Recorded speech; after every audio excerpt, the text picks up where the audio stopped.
Hi hello அனைவருக்கும் வணக்கம். இன்றைக்கி நம்ம என்ன பார்க்க போகிறோம் அப்படின்னா ரொம்ப ஈஸியாக சட்டுன்னு செய்யக்கூடிய ஒரு சட்னி ரெசிபி தான் பார்க்க போகிறோம். வீட்டில் ஆனியன் இல்லையா, உடனே இந்த சட்னி செஞ்சு பாருங்கள், எவ்வளோ டேஸ்ட்டாக இருக்குன்னு பாருங்கள். வீட்டில் வேணும்னு கேட்டு இன்னும் 2 தோசையோ இட்லியோ கூட சேர்த்து சாப்பிடுவாங்க. அதுக்கு தேவையான பொருள் என்னென்னா, தக்காளி உங்களுக்கு எவ்வளோ தேவையோ அவ்வளோ நீங்கள் எடுத்துக்கலாம். மிக்ஸி ஜாரில் தக்காளியை கட் பண்ணி வச்சுருக்கிறத போட்டுக்கோங்க.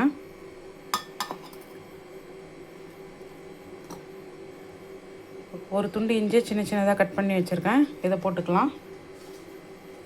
காரத்துக்கு ஏற்ப மாதிரி மிளகாய் ஒரு 4 வரமிளகாய் போட்டிருக்கேன். சாம்பார் பொடி குழம்பு மிளகாய் தூள் இருக்குல்ல, அது 1/2 டீஸ்பூன்.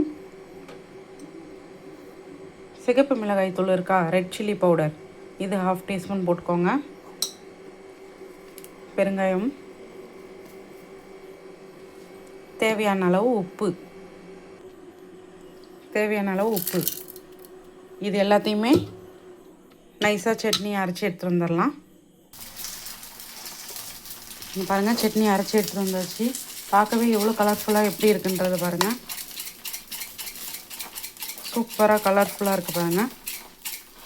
நம்ம தாளிப்பு எப்படி தாளிக்கிறதுன்னு பார்த்துக்கலாம். இதில் அடுப்பில் ஒரு கடாயை வச்சு எண்ணெய் ஊற்றிக்கோங்க. எண்ணெய் காஞ்சதும் கடுகு,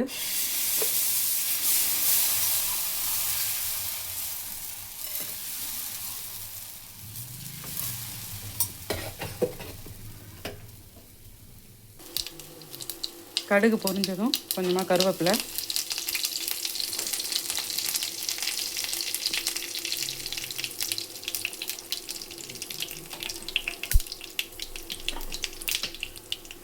நம்ம அரைச்சி எடுத்து வச்சுருக்கிற சட்னி,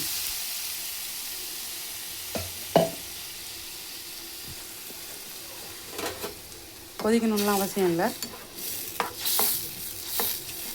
அவ்வளோதான், ஆஃப் பண்ணிடலாம்.